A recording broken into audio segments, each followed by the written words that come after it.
Ya varios de ustedes han llevado este tema conmigo en prácticas. Hidrocele viene del término hidros, que es agua, y cele, que es acumulación de líquido, ¿no? Tejido, esterosis. Entonces, el hidrocele es la acumulación de líquido dentro de una esterosis. En este caso, se acumula dentro de lo que es la túnica vaginal.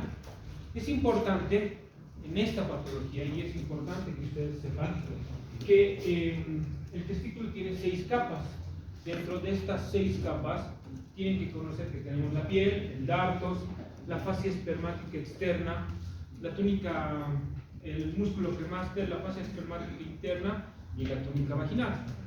Esta túnica vaginal, como ya deben saber algunos, se divide en dos, que son la capa parietal y la capa visceral.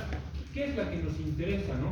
La túnica vaginal es donde se va a acumular el líquido y donde se va a formar lo que es el hidrocele, que es una patología netamente quirúrgica, que nosotros tenemos que, bueno, los urólogos tenemos que operarla porque no existe otro tratamiento para hacer desaparecer ese líquido que se encuentra dentro de la túnica vaginal.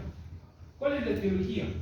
Esta puede ser congénita, que es el acúmulo de líquido por la persistencia del conducto peritoneo vaginal. Como dice en la diapositiva, ustedes saben que el testículo se forma a nivel del riñón, y con el transcurso del desarrollo del embrión, este va a ir descendiendo hacia lo que es la bolsa escrotal. Y obviamente tiene un conducto que se llama conducto peritoneo vaginal. Este puede persistir o puede permanecer abierto, por lo cual el líquido de la cavidad peritoneal puede bajar o descender a lo que es la bolsa escrotal, específicamente en la túnica vaginal, entre sus capas visceral y parietal. ¿Cuáles son las causas o la etiología por la que puede causar esta falta del cierre del conducto peritoneo vaginal? Tenemos los partos prematuros, la ectopía testicular, eso quiere decir que el testículo está en otro lugar que no sea la bolsa escrotal, por eso permanece ese conducto peritoneo vaginal abierto, el descenso testicular incompleto y la diabetes gestacional. Hacer énfasis en esto, que no todas las mujeres, todas las mujeres embarazadas que tengan diabetes gestacional, el producto va a tener un hidrocele congénito. No todos van a pasar por eso. Se dice que la diabetes gestacional, por la alteración endocrinológica que realiza la madre, puede hacer que este conducto peritoneo vaginal se permanezca abierto, pero no en todos los casos se va a dar. Otra parte de la etiología, esto va a ser en parte a lo que es el congénito o la persistencia del conducto peritoneo vaginal. Otra etiología tenemos del adquirido. Ahorita les voy a mostrar la clasificación que existe. El adquirido es de origen idiopático o secundario a lo que puede ser una inflamación o una infección a nivel del testículo del epidídimo, puede ser secundaria a un trauma o una cirugía que pueda realizar a nivel del conducto inguinal, puede ser de algún tipo de patología que pueda afectar tanto al conducto inguinal o pueda afectar al cordón espermático, que esa inflamación o ese golpe o trauma que pueda realizarse o que pueda suceder a este nivel pueda provocar lo que es un hidrocele. Por lo cual, como ya tenemos la etiología, tenemos que tener cuáles son los tipos. Los tipos son el comunicante o congénito y el no comunicante o adquirido. Obviamente estos también pueden ser unilateral o bilateral. Vamos a volver a esto para que ustedes solo se quede claro. El comunicante o congénito, que es lo mismo, su fisiopatología se basa en la permanencia del conducto peritoneo vaginal, por lo cual se acumula el líquido a nivel de la bolsa escrotal. El no comunicante o adquirido es de origen idiopático, no se conoce exactamente la causa. ¿Cuál es su fisiopatología? Principalmente es el desequilibrio entre lo que es la secreción de líquido y la reabsorción de este líquido. Ustedes saben que al tener la túnica vaginal, la porción visceral y parietal, una secreta líquido y la otra reabsorbe este líquido. Entonces se rompe este equilibrio, es por eso que se llama no comunicante o adquirido. Y al ser de origen idiopático, como ya les he mencionado, puede ser por cualquier tipo de patología. Principalmente se da por traumas a nivel testicular y en muchos de los casos por procesos quirúrgicos realizados, como las hernias inguinales, como lo manipulan el cordón espermático, pueden producir el hidrocele, las varicocelectomías, que también pueden provocar lo que es el hidrocele. Este hidrocele puede ser unilateral o bilateral. La mayor parte de los casos que se van a presentar o que ustedes van a observar siempre son unilaterales. ¿Ya? Y aquí es lo que ya les había explicado, la fisiopatología. El comunicante o congénito obviamente se dan los lactantes, ¿no? Tenemos que tomar en cuenta que este tipo de patología en lactantes o recién nacidos se puede tener una espera de 1 año, en mucha literatura dicen 1 año, otras ya han sacado que se puede esperar hasta 2 años y los últimos artículos han dicho hasta que esperen hasta los 3 años para que pueda haber un cierre espontáneo del conducto peritoneal vaginal, para así evitar el proceso quirúrgico en estos pacientes. Porque al parecer que fuera una resolución sencilla, pues no lo es.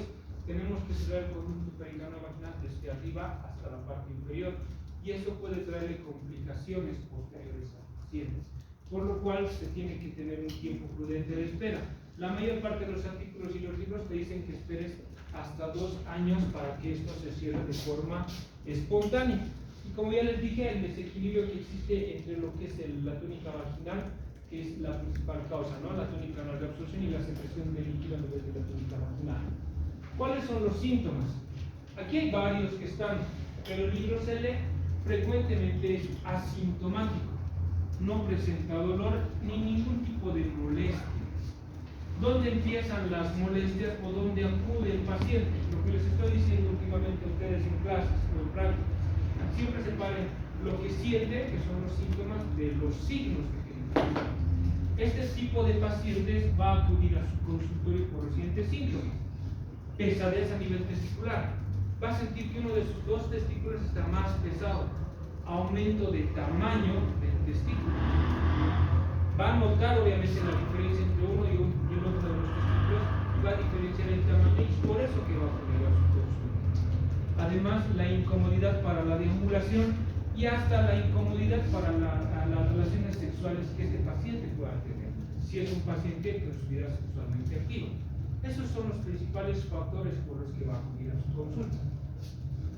Frecuentemente, o muy rara vez acuden por dolor. Y en el momento que existe dolor, tenemos que pensar en que existe un proceso infeccioso sobreañadido en este tipo de personas. ¿Cuáles son los signos que vamos a encontrar? La piel del escroto es corrugada. En este tipo de casos la vamos a encontrar tersa, brillosa. No va a haber el signo del pliegue. Antes utilizaban el signo del pliegue. Ustedes agarraban la bolsa escrotal, pellizcaban, si vale el término, y se hacía un pliegue. En este caso no hay, porque la piel está tersa, distendida totalmente. ¿Ya? Y el proceso inflamatorio que pueden observar si es que existe una patología infecciosa sobreañadida, como puede ser una epididimitis o una orquiepididimitis en este tipo de pacientes. ¿Cómo se diagnostica este tipo de patología? Clínicamente es lo más importante en ello. El que ustedes pregunten cuándo, cómo y por qué ha aparecido este tipo de aumento de volumen. Ellos podrán referir si ha habido algún tipo de trauma, si ha habido algún tipo de infección a nivel de la bolsa escrotal o a nivel testicular que ha desencadenado o si tal vez ha sido operado previamente este tipo de pacientes por una hernia o un varicocele, que es lo más común que produce un varicocele. Entonces nosotros tenemos que vernos en la clínica. La anamnesis es muy importante. El examen físico también es importante para que nosotros podamos ver las características de esta piel, lo que ya les había explicado, que sea tersa, brillosa, que haya algún tipo de dolor o algún tipo de proceso inflamatorio. Se debe tener la capacidad de buscar si es que existe algún tipo de masa dentro de ese escroto que ya está distendido y tratar de palpar siempre lo que es el testículo. A pesar de que existe una distensión de la túnica vaginal y del escroto por la cantidad de líquido que existe, se puede llegar a palpar siguiendo el cordón estomático desde la parte superior. Tenemos que siempre tratar de hacer los diagnósticos diferenciales. ¿Por qué? Lo más importante en esta valoración es la transluminación testicular. Ustedes tienen que agarrar una linterna y poner esa bolsa escrotal. Si este testículo brilla, pues es hidrocele, porque el agua va a pasar la luz a través del líquido o del agua. Pero nos va a ayudar también a distinguir la presencia de tumores, de sangre, que es el hematocele, o de pus, que se puede presentar en una tuberculosis, que se puede formar pus a nivel de esa bolsa, de ese testículo, por un proceso tuberculoso, que no va a dejar que la luz translumine, ¿no es verdad? Y otra de las cosas que nosotros necesitamos para diagnosticar es la ecografía. Es muy importante que desde ahora ustedes sepan que tienen que documentar sus patologías. Porque puede pasar que ustedes dicen, no, eso es un hidrocele, lo operan y dicen un tumor. Y eso es otro tipo de procedimiento, no es el mismo que se hace en un hidrocele, no es lo mismo hacer una hidrocelectomía que hacer una orquiectomía radical, por ejemplo.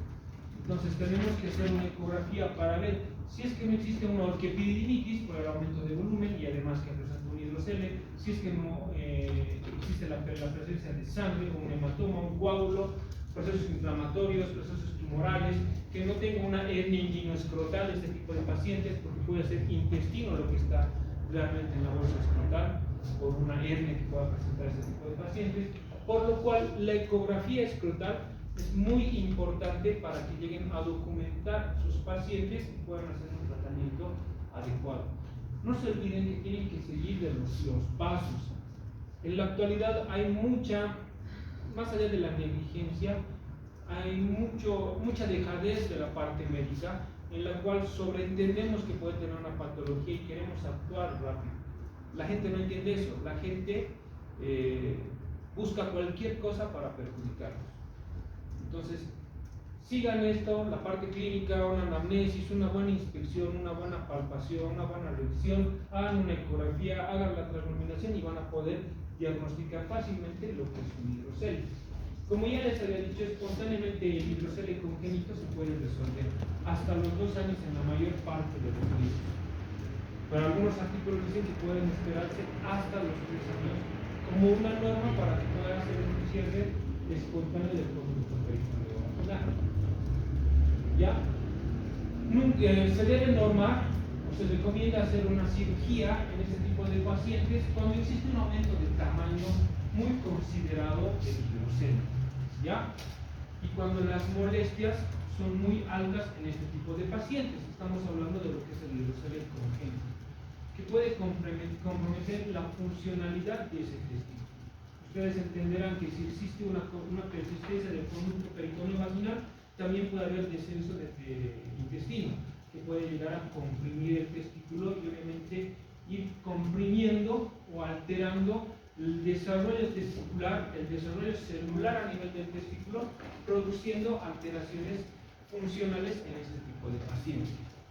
En los niños, obviamente, ¿no?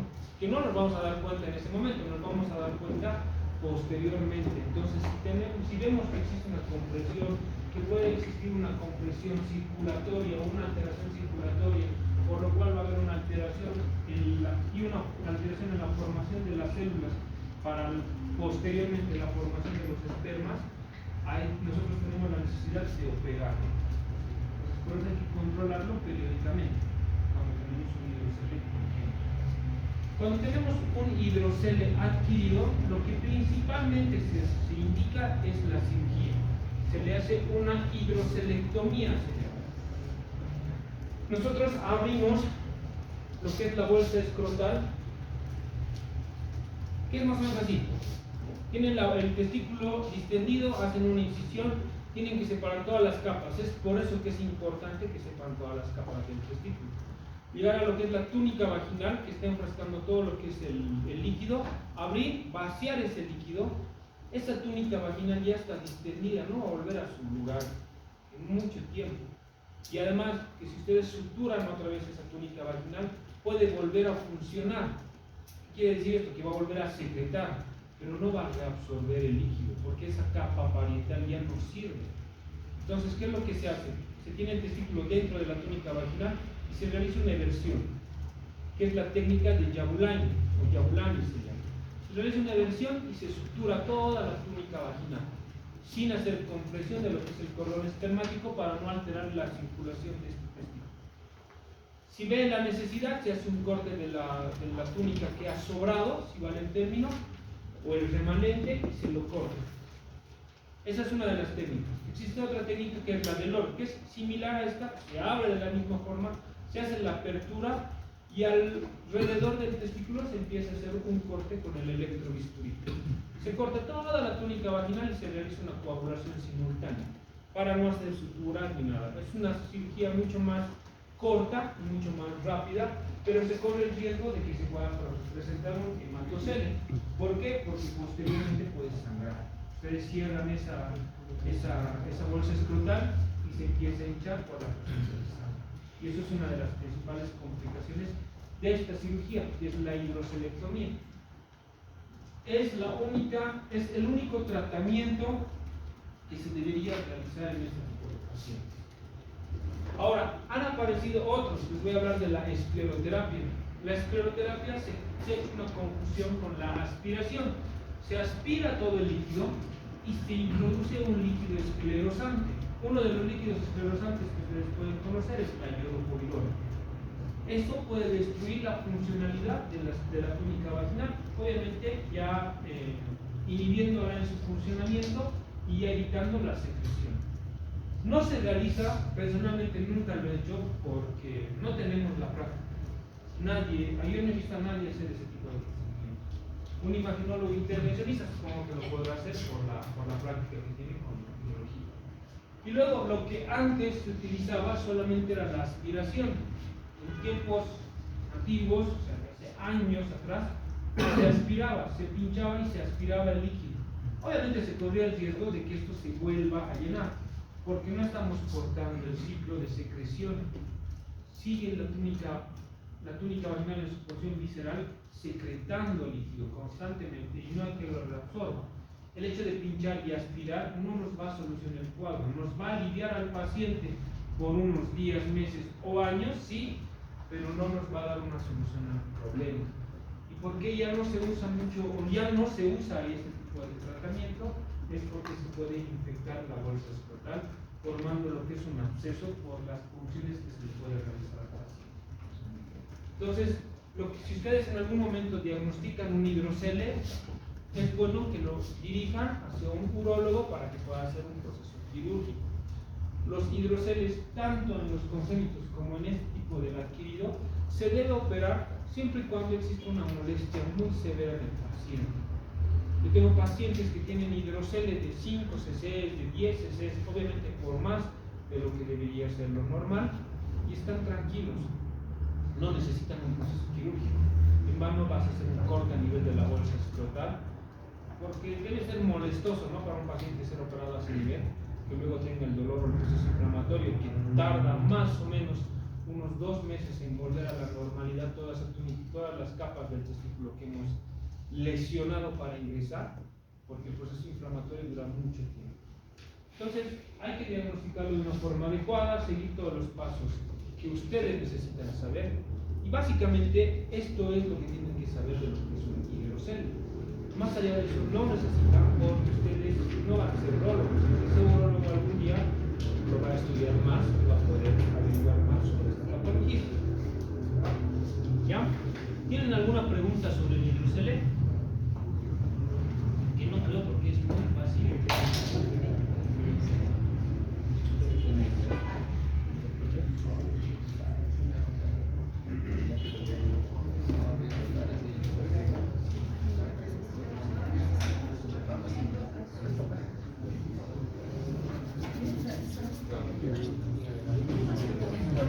¿Algo que quieran saber del hidrocele? ¿Nada?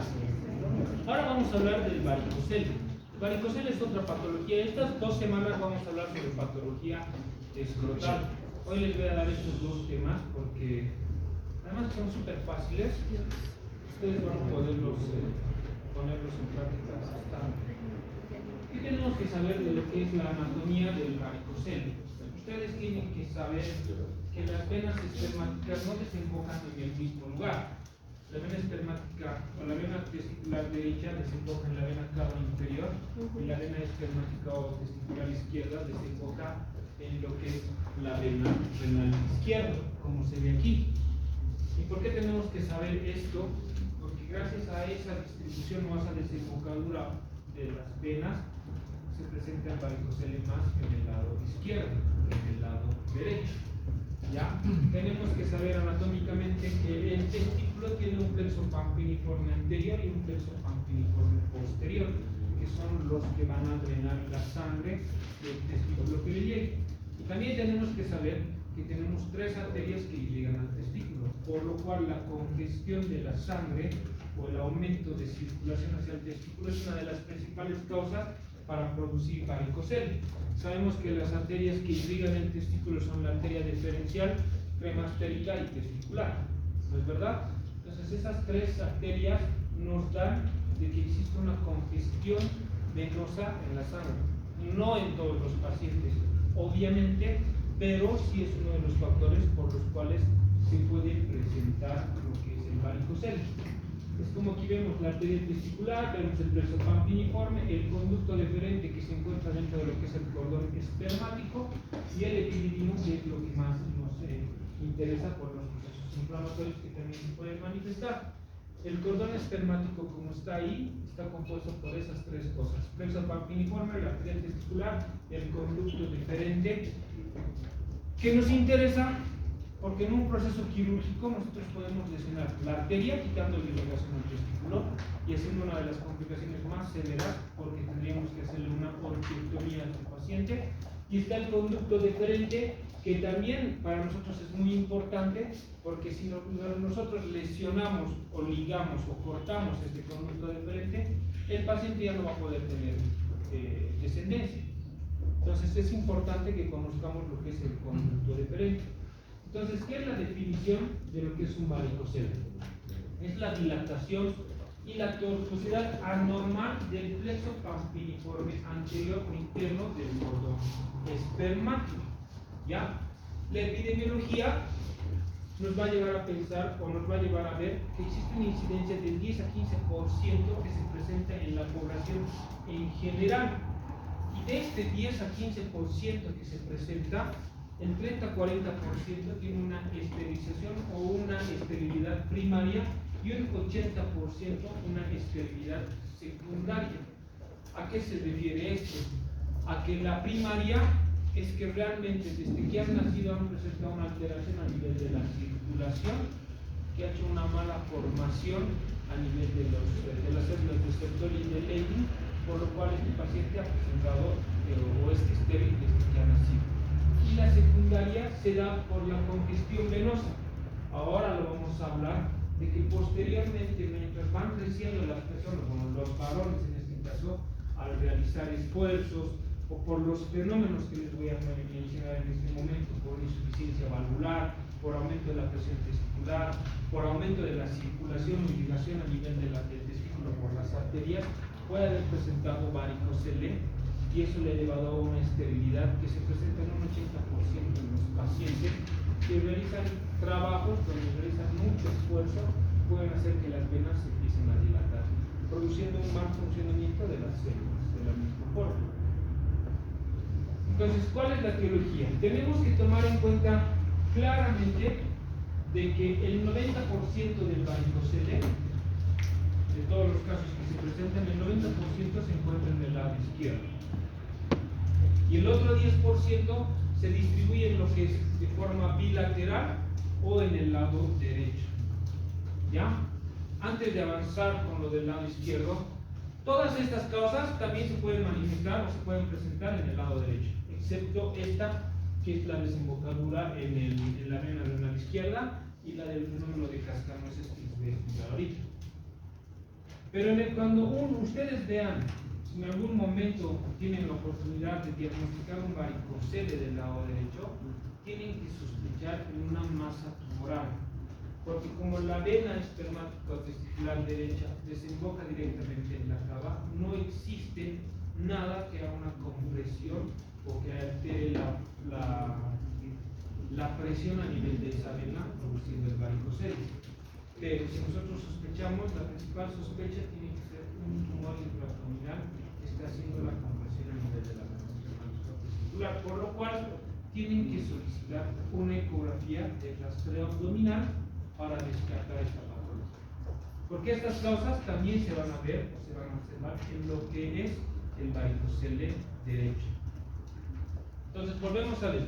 La vena espermática izquierda, como ya les he dicho, desemboca directamente en la vena renal izquierda. Al desembocar tan arriba, al tener una dirección tan vertical y presentar entrecruzamientos con arterias o alteraciones anatómicas, esto hace de que exista una predisposición a que se dé el varicocele en el lado izquierdo. Entonces, la desembocadura es una de las causas. La insuficiencia o la incompetencia valvular es otra de las causas por las que se produce el varicocele izquierdo. El incremento en el flujo arterial testicular. Mientras más sangre llega al testículo, es más difícil que esa sangre retorne hacia la vena renal izquierda, por lo cual puede ser otra de las causas por las cuales se produce el varicocele. Los niveles elevados del óxido nítrico. El óxido nítrico, como ustedes saben, es un vasodilatador que puede dilatar también a un nivel del plexo proximiforme anterior, produciendo lo que es el varicocele. Las alteraciones de las fibras musculares lisas, que es otra de las causas. Como no va a tener una buena contractilidad de esas venas, no va a haber un buen retorno venoso, que es otra de las causas por las cuales se produce el varicocele. Y esta que es importante, que es el efecto, el cracker o el cascanueces, ¿no es verdad? Que es una compresión que existe entre la arteria aorta abdominal y la arteria mesentérica superior a lo que es la vena renal. ¿Y qué es lo que pasa? Ninguna de las venas tiene presión, pero como hay una compresión, esta vena renal trata de aumentar un poco la presión para desembocar o para drenar toda la sangre a la vena cava inferior, haciendo que exista un retorno de sangre a este nivel, produciendo lo que es el varicocele. Entonces, estas son las 6 causas que les voy a preguntar en su examen, por si acaso. Las 6 tienen que colocar. Entonces, ¿qué tenemos en lo que es la fisiopatología? Como yo hoy día le estaba hablando a una de sus compañeras, tenemos lo principal, lo que es la hipertermia. Aumenta el calor a nivel testicular. Este calor va a alterar lo que es la espermiogénesis, la espermatogénesis en los pacientes, porque va a existir un flujo sanguíneo normal. El aumento de calor y la alteración en el flujo sanguíneo, porque no va a haber un buen intercambio de oxígeno a ese nivel en las células, tanto en las células de Leydig y de Sertoli, va a producir una alteración o un desequilibrio endocrino, lo cual va a hacer que se libere menos testosterona o existe una alteración a nivel de la testosterona, alterando toda la formación de los espermas, aumentando lo que son las formas patógenas de los espermatozoides, disminuyendo lo que es la movilidad, alterando la formación del cuerpo, que puede ser sin cola, que pueden ser sin cabeza, o que pueden disminuir la densidad de lo que es el líquido seminal. Porque si no tienen una buena densidad, si no tienen unos buenos espermas, este paciente no va a poder fecundar un óvulo jamás, ¿no es verdad? Y es por esas 3 cosas: la hipertermia que se da por el acúmulo de sangre, el flujo sanguíneo anormal, porque no hay un buen intercambio de oxígeno a nivel de las células, a nivel del testículo, y el desequilibrio endocrinológico que produce estas 2 causas, produciendo de que no exista una liberación adecuada de testosterona, por lo cual es muy importante que los diagnostiquen. Y ahora les voy a decir por qué se debería diagnosticar y por qué acuden a este tipo de pacientes a su control. ¿Qué es lo que tenemos? Vuelvo a decirles, separen qué es lo que siente el paciente y qué son los signos que ustedes encuentran. ¿Qué es lo que siente el paciente? Cuando este tipo de pacientes acuden a su consulta externa, solo acuden por 2 cosas: dolor testicular, infertilidad. El paciente les va a decir: me duele el testículo cuando hago fuerza, o me duele el testículo cada que levanto la pierna o cualquier cosa. Les va a decir: soy estéril, creo, doctor, porque no puedo tener hijos, ya hace tiempo que estoy haciendo lo mismo. Y otra de las causas que sienten, que no es muy común, pero que también pueden sentir, es que sienten una disminución de tamaño del testículo, generalmente del lado izquierdo, en relación al contralateral, y una pesadez a nivel de la bolsa escrotal del lado afectado, en este caso, frecuentemente del lado izquierdo. Esto es lo que siente y es por lo que viene el paciente a su consulta externa. Ustedes tienen que saberlo diferenciar. Pero como dice aquí, la mayor parte son asintomáticos, igual que el hidrocele. casi nadie puede tener un síntoma, pero se acercan por esas cosas, ¿ya?